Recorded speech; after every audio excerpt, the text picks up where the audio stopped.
Bunlar da geçmiş. Aha. Sesim yeter buraya.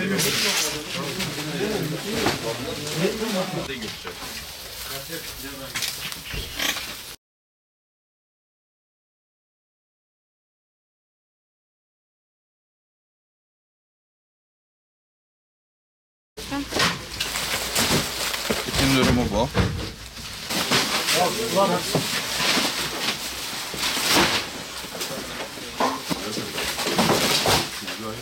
Tamam.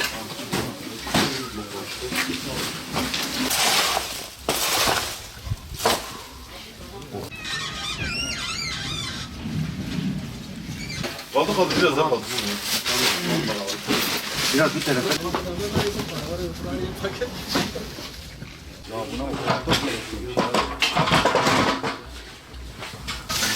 Bunlar da gitmiş zaten. Bunların hepsi.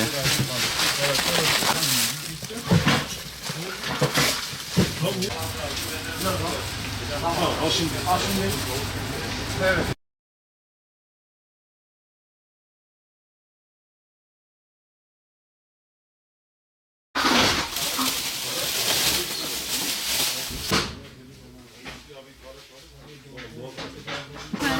Abi şurayı da çekebilir misiniz? Ses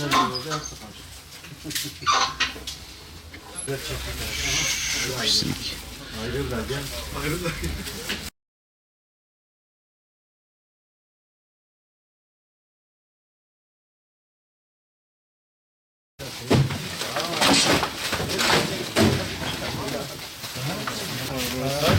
Orayı gözetelim.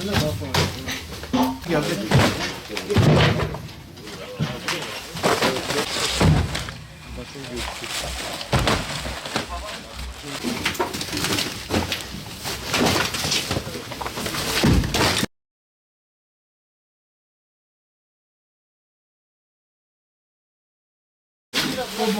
Güzel. Onları başka bir palete koyun.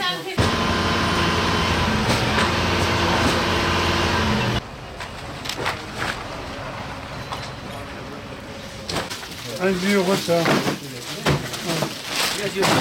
yani insanlar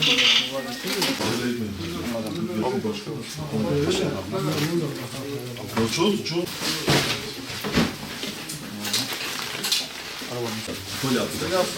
Biraz da çoğu yap. Ya bu tarafa. Bir tarafa. Ramazan Bey bir de şunlar var. Biraz Kusurlu. O zaman aslında olay.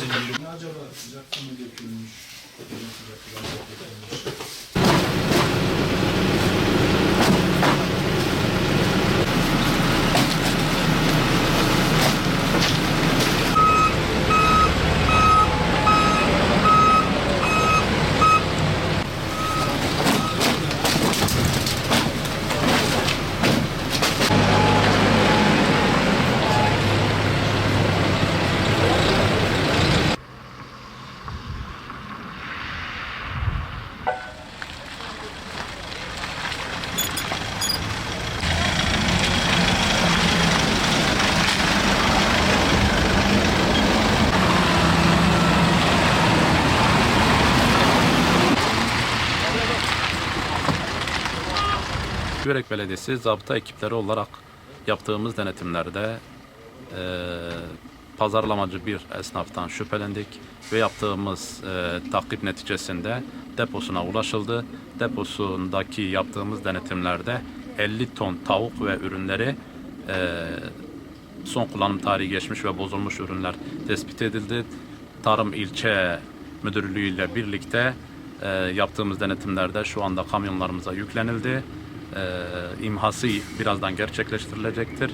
Belediye başkanımızın talimatları doğrultusunda halkımızın sağlığını tehdit eden hiçbir ürüne kesinlikle mal verilmeyecektir ve denetimlerimiz devam ediyor.